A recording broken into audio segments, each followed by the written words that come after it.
Boom! Welcome back to the Sebs Show, everybody. A little different how it looks today. I know we're on SureDog.com, courtesy of SureDog.com. Yeah, shout out.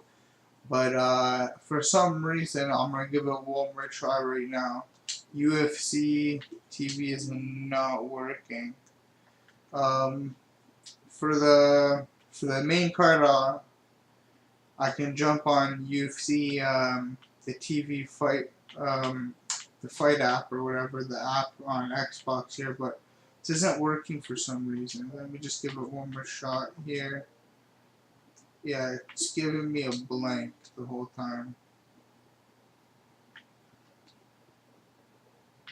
Alright, so whatever, we're just gonna go ahead, jump here. Boom. Okay.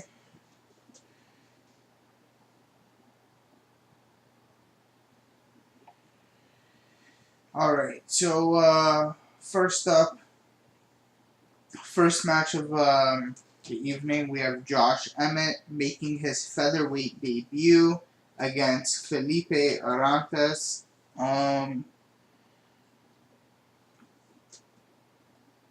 Felipe last fight missed weight at 135. He weighed in at 138. Got a split decision against Eric Perez. I thought he lost completely. Didn't deserve the split decision. But he has some good Muay Thai, some decent wrestling and whatnot. He's a good striker, but and I don't know if it's contributed to his weight at all, but as the fight tends to go on, he starts to get to gas a little bit or whatnot.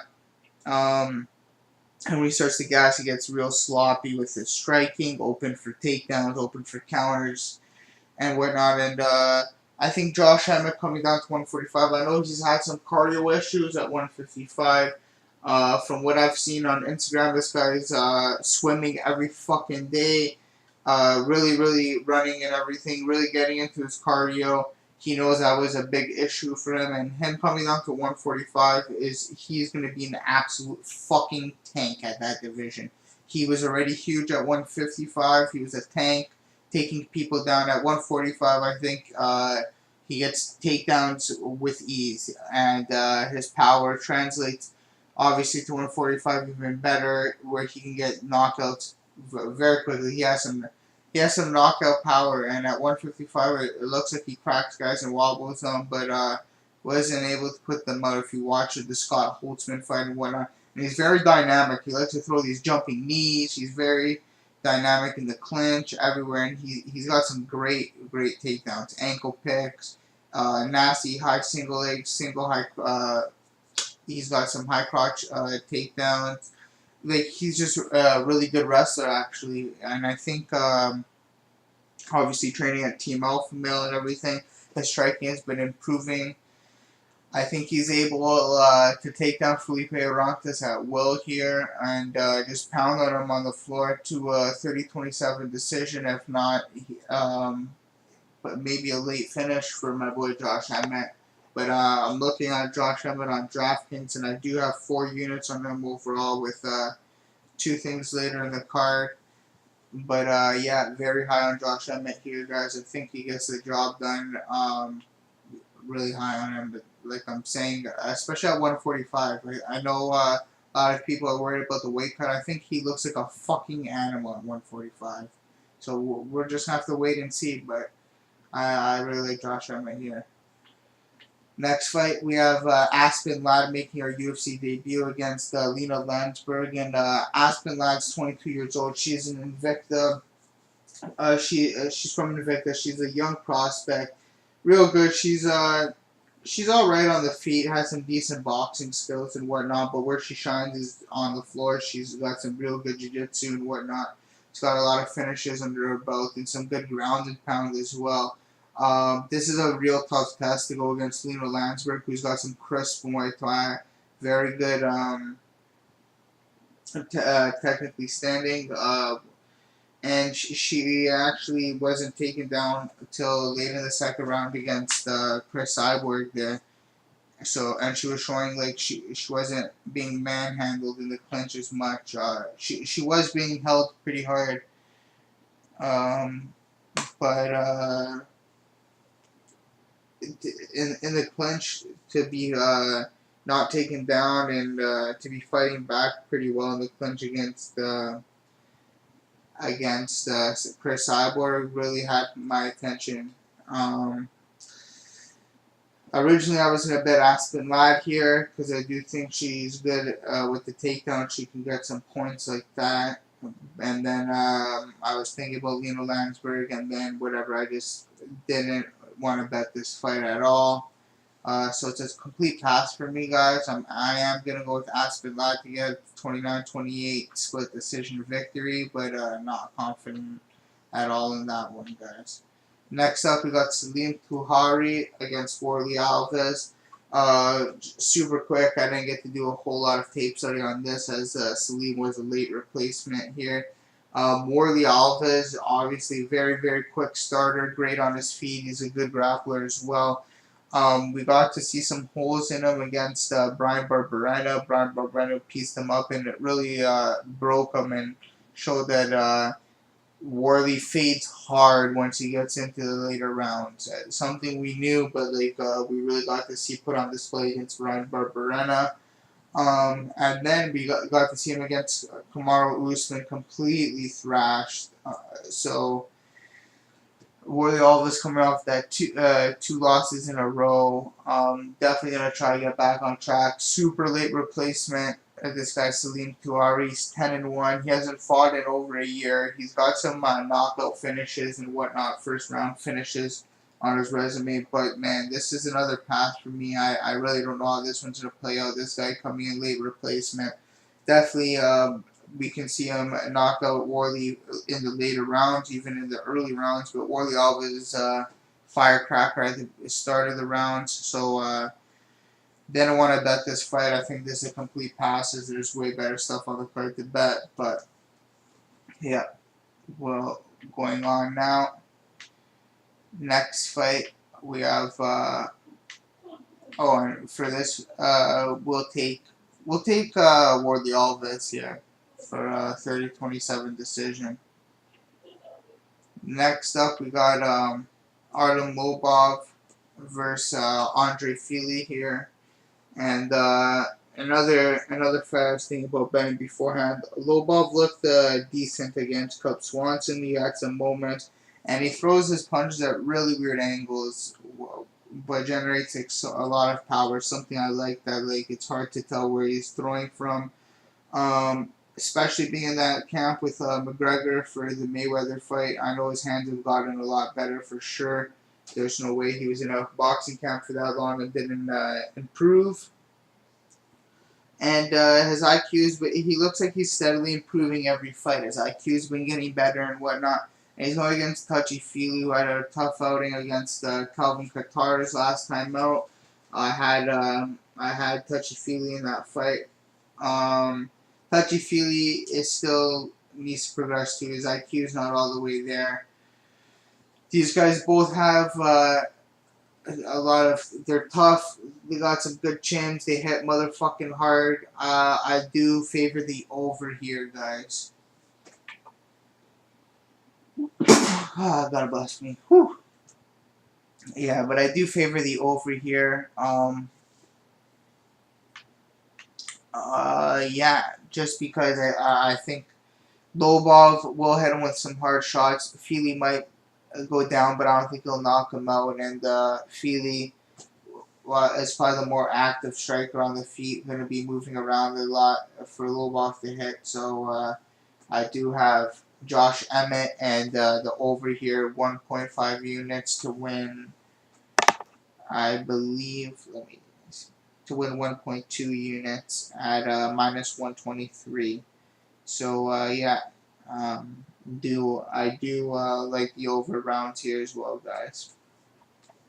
But if I have to pick my winner, I'm gonna actually have to go with Artem Lobov here. I think he gets enough done in a 29-28 split decision.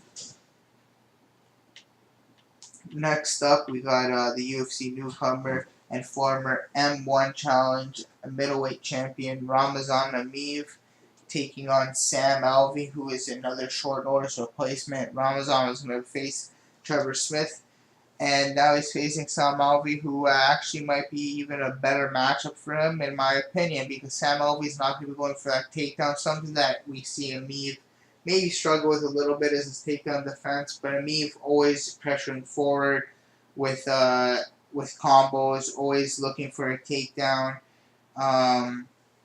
He'll shoot on you pretty much anywhere from the middle of the octagon. He'll shoot at your ankles and try and take you down. Always pressuring forward. Throws a very crisp jab. Works very well behind his jab.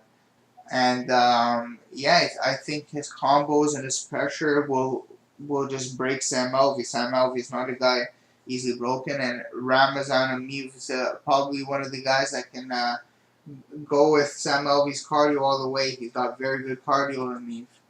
And I think he lands some takedowns and lays a beating on Alvey here. So 30-27 Emeev, guys. And I got 4 units on Emeev at minus 129 to win 3.1 units. Next up, we got Damian Webster Stasiak versus Brian Boom Boom Kelleher. And Kelleher came into the UFC fighting Yuri Alcantara. Was getting lit up in the beginning of that fight before pulling off an amazing guillotine and submitting Alcantara. And then it was in a second fight against Chito Vera. Got caught in an armbar and submitted.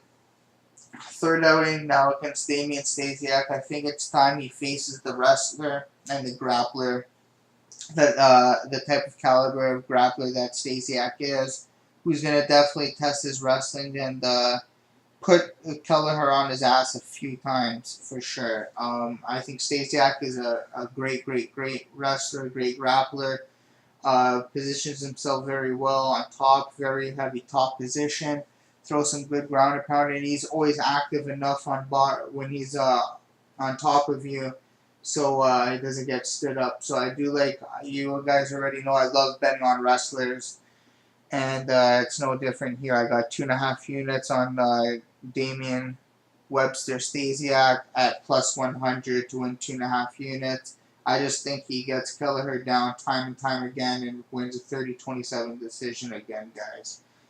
I'm just saying again because I've been saying 30-27 decisions a lot here. Next up, we got Anthony Freight Train Hamilton against Adam Wieczorek. I probably butchered his name, sorry. But Freight Train actually retired after his last fight. He got knocked out against Daniel Spitz. I took Daniel Spitz. I think only on DraftKings there. I didn't fade Anthony Hamilton there. But man, from his last performances, I think it's time for a fade. It looks like he's coming back for maybe a money grab or something, or who knows what. But this guy, Adam Wieczorek, it's not like he's anything special by any means. But I think he's enough. He's definitely dangerous enough on the floor. This guy's been in Abu Dhabi Championships in Brazilian Jiu-Jitsu, and he's got some nasty submissions. And he's got the power on his hands to knock out Anthony Hamilton for sure.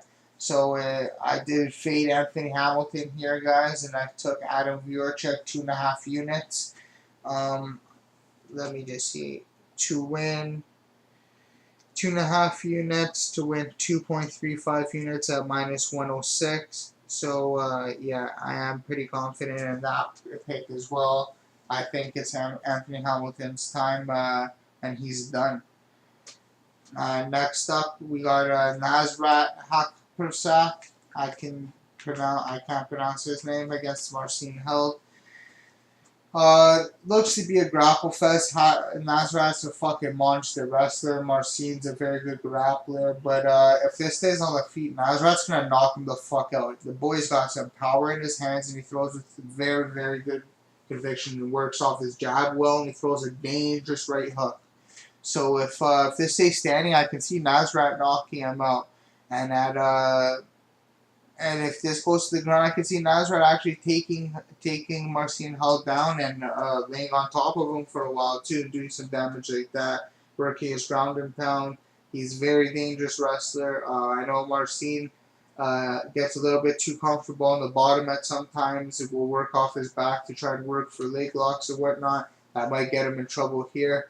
And I thought at plus 350 it was worth the shot to take Nasrat, so I took 2 units on Nasrat to win 7 units at plus 350. And I think he gets the job done here, guys. Second round knockout.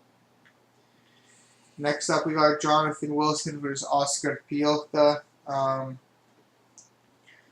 Another fight that was up on my past list. Jonathan Wilson has some great boxing. He trains at Millennia with Sean Strickland, Lorenz Larkin, all those guys. And man, he hits real hard and stuff, but it seems like at some points he tends to quit in the fight, and he gasses pretty hard. And this guy Oscar Piechota, from what I've seen too, he doesn't have anything to be admiring about too. I was looking for a chance to fade Wilson here, Johnny Bravo, but man, I think this was a complete pass to me. Both of them, I have no idea who's gonna win this fight. Honestly, this is probably the toughest fight on the card for me to pick. Not much for me to break down, guys. Sorry, I didn't find this whole fight interesting, but we'll go with the newcomer Oscar Piechota to get the job done in a third round submission. Next up, we got John Blachowicz versus Devin Brown Bear Clark, and let me just keep it simple. Devin Brown Bear Clark's gonna fucking ragdoll John Blachowicz. He's gonna take him down and ragdoll him. He's gonna beat the fuck out of him while he's on the floor. He's gonna ground and pound. He's gonna show him why he is a great collegiate wrestler. John Blachowicz against Pat Cummins gassed so fucking hard when he was wrestling. He gassed so hard. And against Devin Clark, who has great cardio, that's not going to be a good thing, especially coupled with John's terrible takedown defense. Devin's going to be able to take him down literally whenever he wants and lay on top of him and just give him a beating. I got Devin all day here. 4 units with somebody later in the card. Very, very confident in Devin Clark here. He's probably my most confident pick. And for the whole card, actually.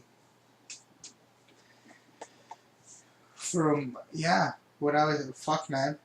Like, I see where a lot of people would say, like, oh, his chin, he got knocked out against Nicholson, and he leaves his hands a little bit lower or whatnot, but man, I know John's a dangerous striker, but I think his striking is good enough. Devin Clark, especially working at Jackson's now and everything, and when he was working with John Jones, he was John Jones' main training partner for UFC 214. So I think he brings a lot of that into the fight as well, and we see a dominant 30-27 win, 30-26 actually win for Devin Brown Bear Clark.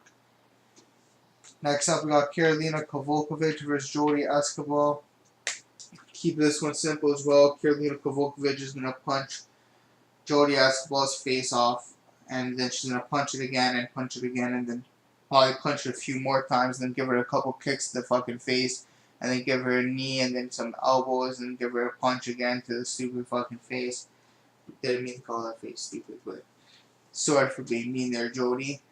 But yeah, Carolina's pretty much gonna put on a striking fucking clinic here, especially being her hometown. I know she's not from there. She's from Warsaw, I believe, but being it from Poland, I see her really just the judging's gonna be with her too, and I see a dominant 30-27 win, a dominant 30-27 victory for Carolina Kowalkiewicz, just piecing up Jody Esquibel.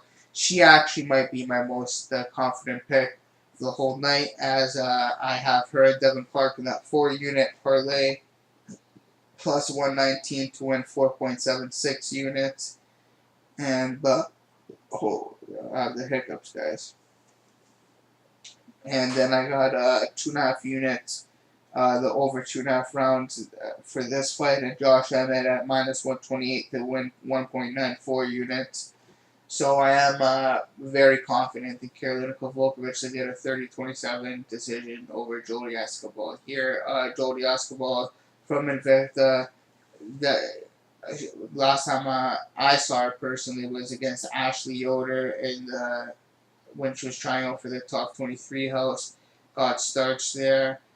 Um, yeah, man.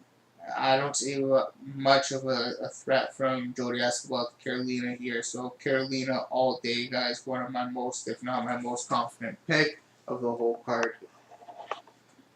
And then brings us to our main event of the evening. Oh, fuck. I knew I said I was going to switch to, yeah, you know what? Why not? You guys can give me a few seconds. Boom. There we go. Should have did this before.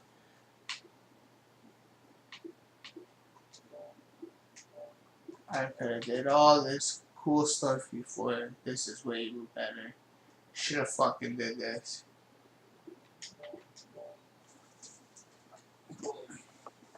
Alright, so, Darren Till versus Donald Cerrone. Darren Till's being southpaw, I think he's going to give Donald Cerrone a lot of problems. I'm not a big fan of Darren Till, as you guys know. I don't like him personally. And I'm a huge Cowboy fan. I ripped my sweater in half at UFC 206 when he gave that head kick knockout to Matt Brown. Man, this was a tough fight for me to pick just because I think Dental's going to knock out Cowboy Cerrone, and I really didn't want to see it, but that's what I'm feeling is going to happen. Darren Till's timing is so exceptional. He's a great talent. Good young kid. He's going to be way bigger than Cowboy. Not way bigger than Cowboy Cerrone, but he's going to have the advantage, the size advantage. The only thing that was worrying me a little bit was his cardio, but I think he'll be good. I think he'll be able to finish Cowboy Cerrone in the early rounds, and he won't really have to worry about the cardio. I think Cowboy Cerrone is a little bit chinny, as we all know, and if Darren Till places the shot, and he's very accurate, places the right shot on Cowboy Cerrone, be it the liver kick or because his liver kick is dangerous and it's going to be there all night, be it the liver kick or his from the southpaw stance, his right hand, if that connects with Donald Cerrone, I think it's lights out for Donald Cerrone. So I am going with Darren Till here. I got 4 units on Darren Till to win, I believe, 5.2 units at plus 130. I'm very, very confident in Darren Till, guys. I think he gets the job done. Like I said, not a big fan of the guy, but and I am a big fan of Cerrone, but you know, can't choose personality in this game. It's all about the money. So Darren Till will go Darren Till 3rd round knockout. Actually, Darren Till 2nd round knockout. So again, for all our fights, guys, we got Darren Till 2nd round knockout. Actually, I'll read the bets. That's probably a little bit better. I got 4 units on Darren Till, plus 130 to win 5.2 units. 4 units, KK and Clark at plus 119 to win 4.76 units. 2.5 units, Adam Wieczorek. That's a sick name to say, Wieczorek. I know I'm saying it wrong.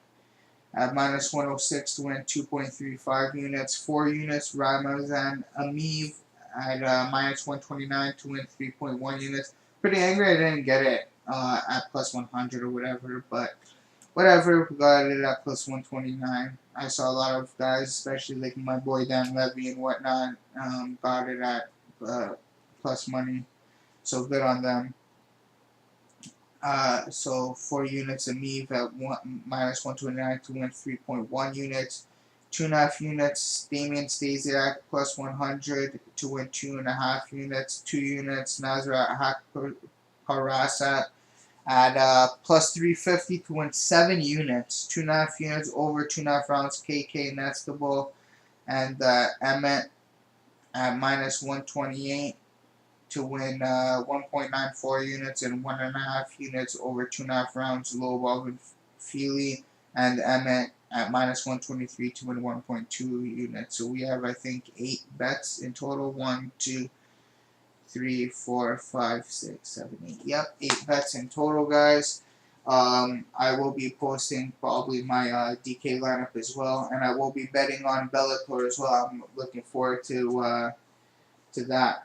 Bellator this coming Friday, and then Saturday morning we get to wake up for UFC. So yeah, hope everybody cashes, and good luck to everyone, man. Let's fucking cash these bets. Let's get it. Whoop, whoop, whoop, whoop, whoop. Fucking the owl noise. Whoop. Yeah, big Sebs. Let's get it. Let's get it. Let's get it. Peace out.